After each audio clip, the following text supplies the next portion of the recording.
Learning is a treasure that will follow its owner everywhere. ዝበሉ Chinese proverb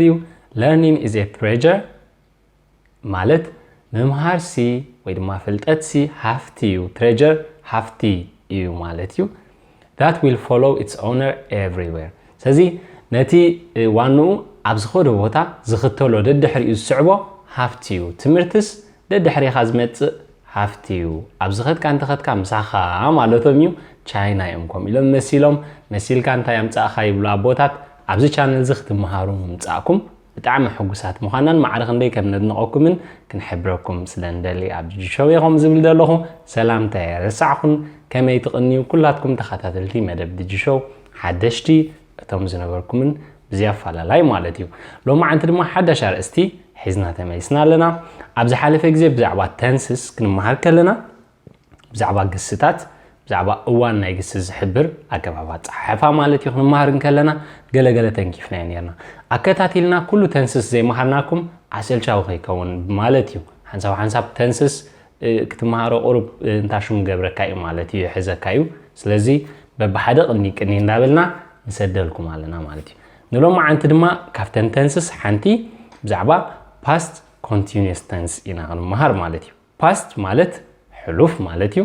continuous ማለት ከዓ ገስጋሲ ወይ ድማ ቀጻል ማለት እዩ ስለዚ past continuous tense ኣብ ሕሉፍ ኮይኑስ ዝቅጽል ዝነበረ ነገር ንምሕባር እንጥቀመሉ ኣገባብ ማለት እዩ ስለዚ ኣብ ሙሉእ ሓሳባት ክንጽሕፍ ከለና tenses ክንብል ከለና ሁሉ ግዜ ሓደ ፍጻመ ኣብ ሓደ እዋን ይዘጋጥም ወይ ድማ ኣብ ዝተናውሐ እዋን ወይ ኣብ ሕጂ ኣብ ህሉ ወይ ኣብ መጻኢ ክጋጥም እዩ ዝፍጻመ እዚ ወይ ድማ ኣብ ሕሉፍ ኣጋጢሙሎ ድሮ ማለት እዩ ስለዚ ብዝተፈላለየ ኣገባብ ናይ ሙሉእ ሓሳብ ኢና ንገልጾ ማለት እዩ ልክ ኣብ ትግርኛ ንኣብነት እንተዳ ኣነ ዝሓለፈ ዓመት ናብ ፍራንክፈርት ዝበሃል ከተማ ከይደ ነይረ ኣነ ዓሚ ፍራንክፈርት ከይደ ነይረ ንብል ስለዚ ካብታ ነይረ ትብል ዘላ ቃል ኣብ ትግርኛ ሕሉፍ ምዃኑ ንርዳእ ማለት እዩ እንተዳ ብሕጂ ክኸይድ ኮይኑ ከዓ ኣነ ድሕሪ 2 ወርሒ ነስመራ ክኸይድ እየ ንብል ካፍታ ክኸይድ እየ ትብል ዘላ ካፍታ ቨርብ እቲኣ ተመርኪስና ኣብ መጻኢ ከም ዝግበር ንፈልጥ ማለት እዩ ኣብ ሕጂ ዝግበር ከዓ ልክዕ ከምኡ ኣብ እንግሊዘኛ ድማ ከምኡ ኣገባብ ጌርና ክንገልጽ ዝሕግዘና ተንስ ይበሃል እዚ ተንስ ኣብ ዝተፈላለዩ ክፍልታት ዝኽፈል ብዓብዩ ኣብ ሕሉፍ past tense ኣብ ህሉ present tense ኣብ መጻኢ ከዓ future tense ኢልና ኣብ ሰለስተ ንመቕሎ ሽዑ ከዓ ኣብ each ከዓ subdivided groups ኣለዎ ማለት እዩ ኣብታ ሕሉፍ ጥራሕ ብዙሕ groups ኣለዎ ኣብ ህሉ ከምኡ ኣብ መጻኢ ከምኡ ማለት እዩ ሓንቲ ካብተን ብዛዕባ ሕሉፍ ኢና ሎም ዓንቲ ንዛረብ ዘለና እሳ ከዓ past continuous ማለት እዩ ስለዚ past ሕሉፍ ማለት እዩ ኣብ ሕሉፍ ግን ንገለ እዋን ዝቕጽል ዝነበረ continuous ዝነበረ ፍጻመ ገስጋሲ ዝነበረ ፍጻመ ንምሕባር ዕላማና ማለት እዩ ስለዚ the past continuous ዛ መግለጽ ንውሕ ዝበለት ያ the past continuous also called past progressive ውን ይበሃል is a verb tense which is used to show that an ongoing past action was happening at a specific moment of interruption or that two ongoing actions were happening at the same time ስለዚ መቕድ ቢላ ክነግረኩም እንታይ ኣትብለና ዘላ እዚ past continuous ዝበሃል እዚ ናይ ሕሉፍ ገስጋሲ ዝበሃል tense እንታይ ይጠቕመና ብለና ኣሎ it's used to show that an ongoing past action was happening ኣብ ሕሉፍ ግዜ ሲ ዝቕጽል ዝነበረ ዝግስግስ ዝነበረ ፍጻመ የጋጥም ከም ዝነበረ ይሕብረና at a specific moment of interruption ኣብ ሓደ ግዜ ግን ከም ዝተቋረጸ ማለት እዩ ወይ ድማ ኣብታ ሓበሬታ ክንህብ ከለና ኣቋሪጽና ሓበሬታ ንህብ ኣለና ማለት እዩ or that two ongoing actions were happening at the same time ወይ ድማ ክልተ ብሓንሳብ ዝፍጸሙ ዝነበሩ ፍጻሜታት ንምሕባር ንጥቀመሉ ማለት እዩ ግርማ ኣብ ኣብነት ዝያዳ ክርዳእና እዩ past continuous formታት ኣለዎ ናይ past continuous the past continuous is formed using بخمي خات هانتوز past continuous بخمي خات سرعة was where تتكم حديهم كابزيوم وي was ويلما where تتكم plus present participle تتكم انتاي مالتي ببحدا هندينا wasn't wearing امتاي تموركس كاهم تتكمولهم اقدمنا نفولتو اينا مالتي سلزي هي اندحريل كان نسو she اندحريل كان نسا ወይ ድማ ኢት እንድሕር ኢልካ ንነገራት ክኸውን ይኽእል ወይ ድማ ንእንስሳ ክኸውን ይኽእል ሰለስቲኦም was ከም ዝወስዱ he was it was she was ከም ንብል where ከዓ ነቶም ዝተረፉ ብዘይካ አይ ማለት እዩ ስለዚ present participle ከዓ ኣብ ጎኑ ነስዕበሉ ማለት እዩ እዚ ከዓ ናይቲ ግሲ ኣገባባ ጻሕፋ present participle ዝበሃል I by the way ከዓ was ይወስድ ማለት እዩ Cautions are indicated by inverting the subject and was where ስለዚ ሕቶ ከዓ ብኸመይ ከም ዝህነፅ ንፈልጦ ኢና እቲ was where ብቕድሚት ኣምፂኻ ሕቶ ትሰርዖ ማለት እዩ ስለዚ ዞም ክንርኢና ኣብ ኣብነት ቀሊል እዩ ሕቶ ብኸመይ ከም ትሰርዕ Negatives are made with not so negatives ክትሰርሕ ከዓ ኣሉታዊ ሙሉ ሓሳብ ሓደ ነገር ተፈጺሙ ኣብ ክንዲ ምባልሲ ሓደ ነገር ኣይተፈጸመን ንኽትብል ኣሉታ ንኽትቀይሮ ከዓ not ትውስኸሉ not እንድሕር ወሲካሉ ኣሉታ ይቕየር ማለት እዩ statement for example affirmative statement ማለት እዩ ሓደ statement ክንህብ ከለና you were studying when she called ንብላለና ንኣብነት እዩ እዚ you were studying ንስኻ ተጽንዕ ነርካ ኣብ ሕሉፍ ንስኻ ተጽንዕ ነርካ you were studying when she called እሳ ኣብ ዝደወለትሉ እዋን እሳ ክድውለልካ خلاص እስኻ ተጽንዕ ነርካ ኢና ንብል ዘለና ማለት እዩ ስለዚ እታ you were studying እትብል ደላ ንስኻ ተጽንዕ ነርካ እትብል ደላ ንሳያ እታ studying እትብል ደላ እታ participle ዝበልና ያያዝያ ማለት እዩ እታ you were እትብል ደላ እታ you እስኻ በዓል ቤት ማለት እዩ እታ were እትብል ደላ እታ was ወይ were plus ኢልና ዝገለጽናያ ማለት እዩ ስለዚ you were studying when she called እቲ ናቱ ምጽናዕ መዓስ እዩ ነይሩ ኣብ ሕሉፍ ኮይኑ ግን ንገለ እዋን ዝቕጽል ዝነበረ እዩ ብምንታይ ተቋሪጹ ብናታ ምድዋል ተቋሪጹ ማለት እዩ ተቋሪጹ ማለት ጠጠው ኢሉ ማለት ኣይኮነን ቀጺሉ ኸውን ይኽእል ብድሕሪኡ ግን ኣብዚ ብኸምኡ ንርድኦ ማለት እዩ ኮሽን እንድሕር ክትሰርሕ ደሊኻ ሕቶ ክትቀይራ ተደሊኻ were you studying when she called were you studying when she called እታ were ብቕድሚት መጽያላ you were ዝነበረትሲ were you ተቐይራላ ካልእ ከም ዘለዎ ማለት እዩ were you studying when she called እንሳ ክድውል ከላስ ተጽንዕ ዲኻ ነርካ ኢልካ ትሓትታላ ኔጌቲቭ ንኽንቀይሮ ኣሉታ ንኽንቀይሮ እንታይ ንገብር you were not studying when she called ንስኻስ ኣይተጽንዕኒ ኢኻ ነርካ ኣይተንብብኒ ኢኻ ነርካ እሳ ኣብ ዝደወለትሉ እዋን ኣሉታ ኢና ንገብሮ ዘለና ኖኖ ኣይነበረን ኢና ንብል ዘለና ማለት ስለዚ ኖት እቲና ኣለና ኖት ኣበይ ከም ዘእተናያ ቦታ ኣኻ እንተዓዘባ ስለዚ you were ምስ በልካ not studying ኣይተጽንዕኒ ኢኻ ነርካ when she called ስለዚ between were between studying ያ ቦታ ማለት እዩ past continuous ጥቕምታቱ ዝተፋላለየ ጥቕምታት ኣለዎ ንምንታይ ንምግላጽ ኢና ናይ ወሓቅ ንጥቀመሉ ወይ ድማ ኣብ normal day to day conversations ኣብ መዓልታዊ ዘረባና when do we use past continuous tense number 1 ቁጥር 1 to explain or to express interrupted action in the past ኣብ ሕሉፍ ዝተቋረጸ ፍጻመ ንምሕባር ከም ትዝበልናያ ማለት እዩ ኣብዚ ዝናኣብነት እንታይ እዩ ዘርእየና ዘሎ ብስእሊ past ሎ ሕሉፍ present ሎ future ከዓ መጻኢ ሎ present ንሕና ኣብዚ ኣለና ማለት እዩ ስለዚ ህሉ ሎሚ ኣብዚኣ ስሎምላ ኣብ ሕሉፍ ሓደ ነገር ኣጋጢሙ ስለዚ ንነዊሕ ግዜ ቀጺሉ እዚ ፍጻመ እዚ ብምሉእ ዘሎ ንምግላጽ ነዊሕ ግዜ ዝቐጸለ ግን ኣብ ሕሉፍ past continuous እንጥቀም ማለት እዩ already ተዛራሪብና ሊና use the past continuous to indicate that a longer action in the past was interrupted ስለዚ ከም ዝተቋረጸ ብሓደ ግዜ ከም ተቋረጸ ንምሕባር ኢኻ ትጥቀመሉ ማለት እዩ ንኣብነት the interruption is usually a shorter action in the simple past ስለዚ እታ interruption ሓጻርያ ነይራ ማለት እዩ ኣብ ገለ ግዜ ኣቋርጽ ከም ዘበልካያ ማለት እዩ ኣብ ሕሉፍ ኣብነታት I was watching TV when he called እሱ ኣብ ዝደወለሉ እዋንሲ ኣነ ቴሌቪዥን ይርኢ ነይረ እሱ ክድውል ከሎስ ኣነ ቴሌቪዥን ይርኢ ነይረ already ቴሌቪዥን ንርኢ ነይረ ስለዚ ኣይ ስለ ዝበልና was ወሲድና ኣለና ምስ ኣይ was ከም ዝኸይድ ንመሃር ኣለና ማለት እዩ watching ከዓ ይቕጽል ስለ ዝነበረ ኣይ ኤንጅ ዘላታ ማለት እዩ እቲ ፍጻመ ይቕጽል ስለ ዝነበረ ትምዕዛብ I was watching TV ቴሌቪዥን ይርኢ ነይረ when he called እሱ ክድውለለይ ከሎ ማለት እዩ when the phone rang she was writing a letter so when the phone rang ናይ ring ሕሉፍ ring ምድዋል ማለት እዩ so when the phone rang እታ ቴሌፎን ክድውል ከላ ድምጽ ክትገብር ከላ she was writing a letter እሳ ከዓ እንታይ ትገብር ነይራ ሽዑ ደብዳቤ ትጽሕፍ ነይራ ስለዚ ደብዳቤ እንዳጻሕፈት እታ ቴሌፎን ኣቋሪጻታ ማለት እዩ what were you doing when the earthquake started so what were you doing እንታይ ትገብር ነይርካ ማለት እዩ when the earthquake ምንቅጥቃጥ ምድሪ ማለት እዩ started so እቲ ምንቅጥቃጥ እንድረህ ጅምር ከሎስ እንታይ ትገብር ነርካ ትብል ኣላ ማለት እዩ so እታ were you doing ትብል ዘላ እታ past continuous ተረዳእና ማለት እዩ so while John was sleeping last night John ደቂሱ ከሎ ትማል ምሸት while ማለት እንከሎ ማለት እዩ so while John was sleeping last night someone stole his car ሓደ ሰብ መኪኑ ሰሪቅዋ ስለዚ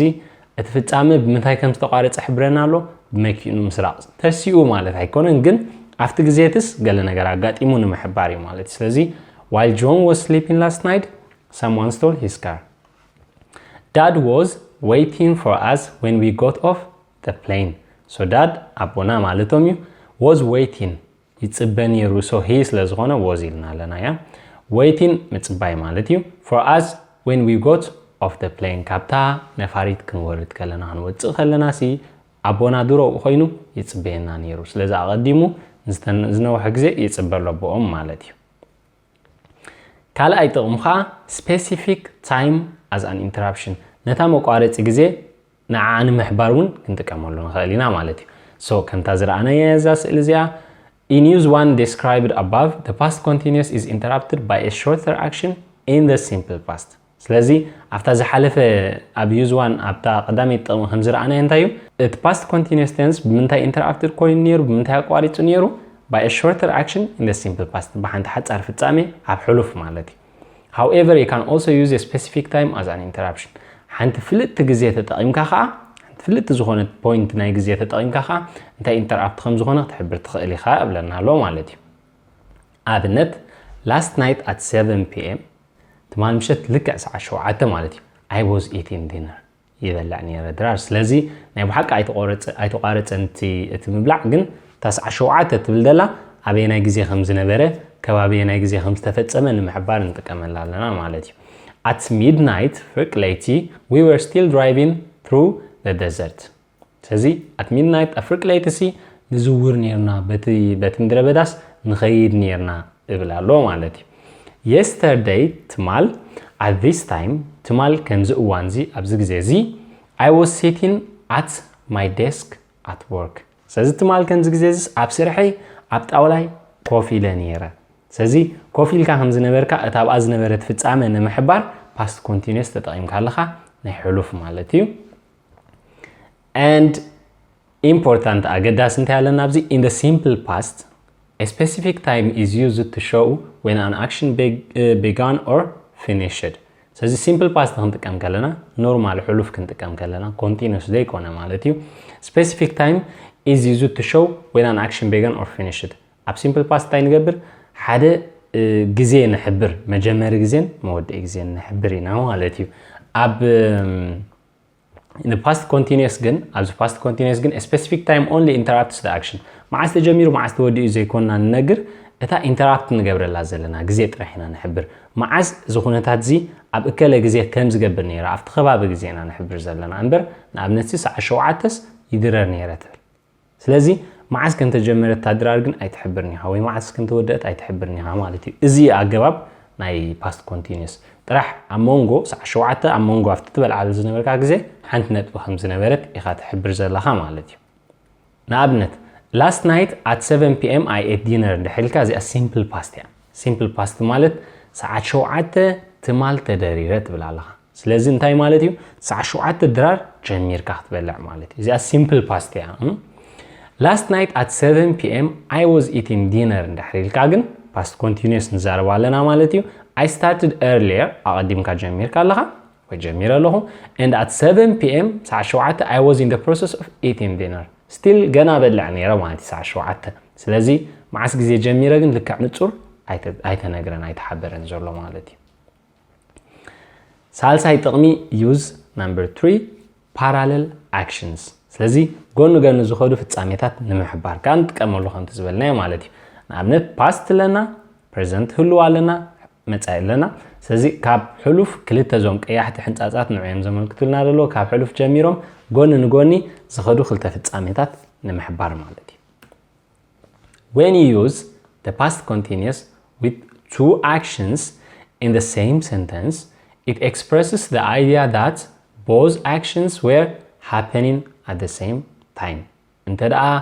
past continuous ተጠቂምካ እዚ ነገር ሓቢርካዮ ማለት እዩ እንታይ እዩ ዝነግር ክልቲኦም ዞም ፍጻሜታት ኣብ ሓደ ግዜ የጋጥሙ ከም ዝነበሩ the actions are parallel ማለት ጎን ንጎን ማለት እዩ ንኣብነት I was studying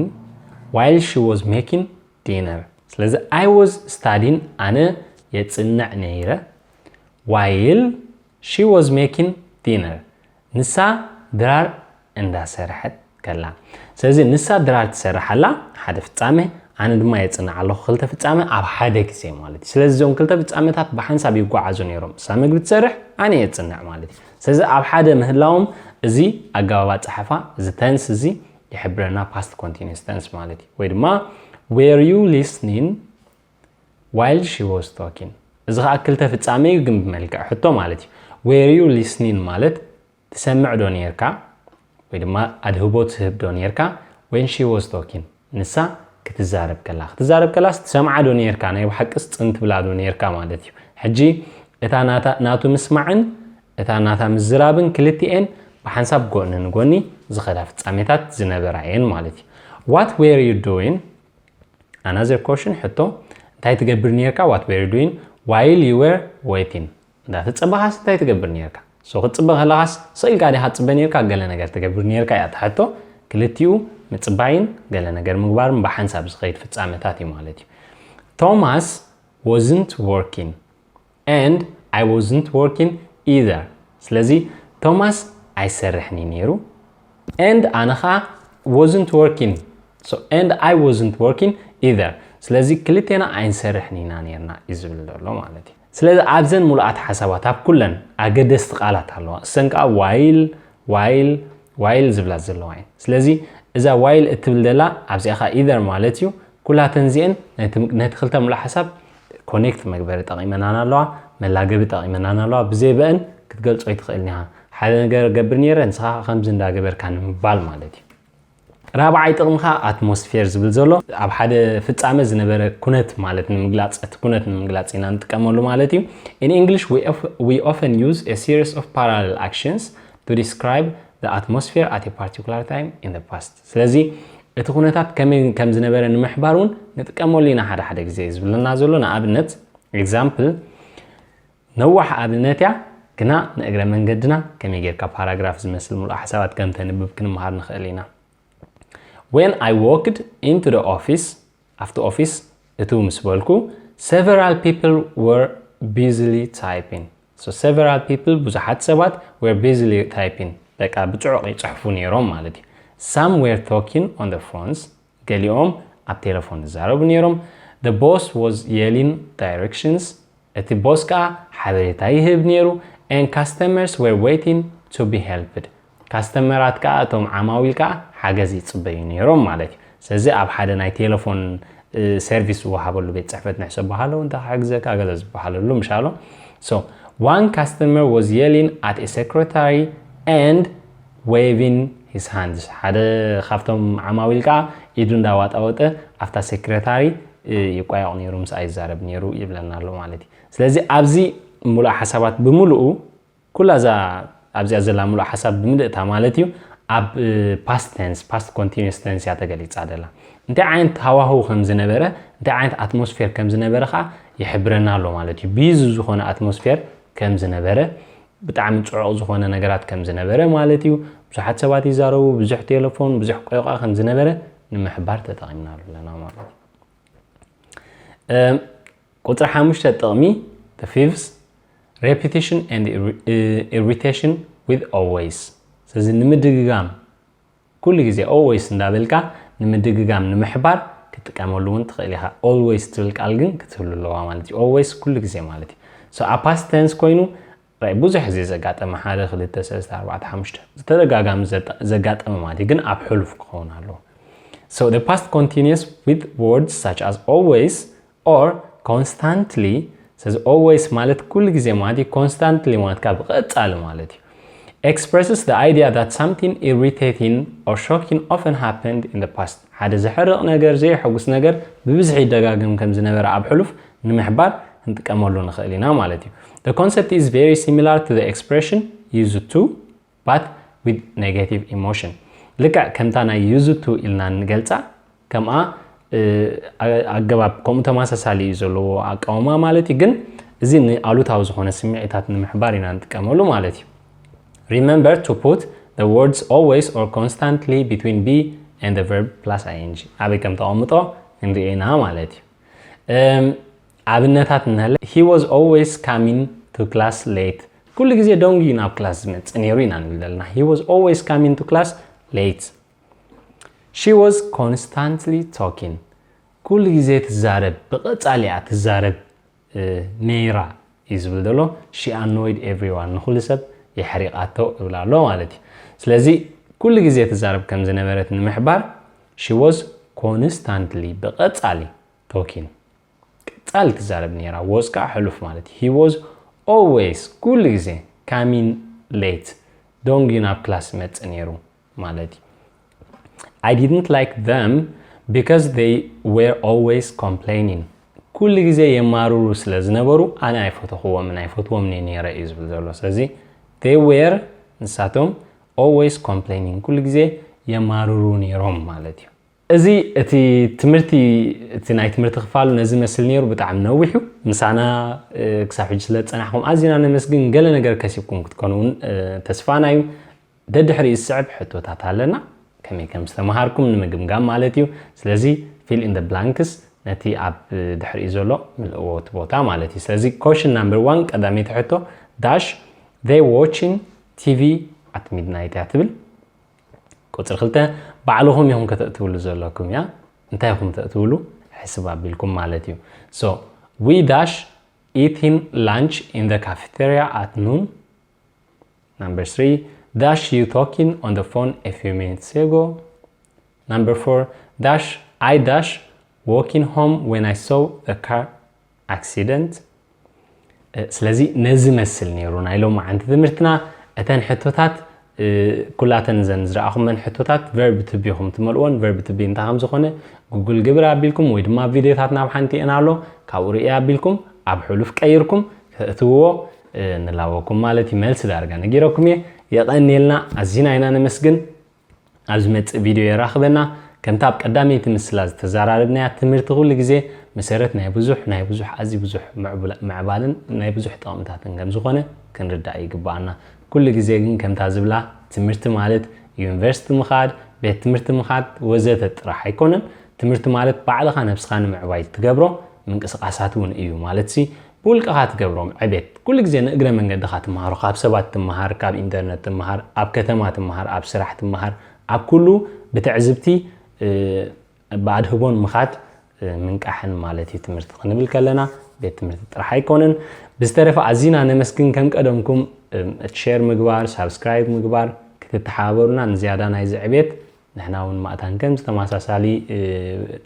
ቪድዮታት ክንሰርሓልኩም ክንክእል ማለት እዩ ክሳብ ኣብ ዝመጽእ ቪድዮ ዘራኽበና ቻው ተሓንቀኒ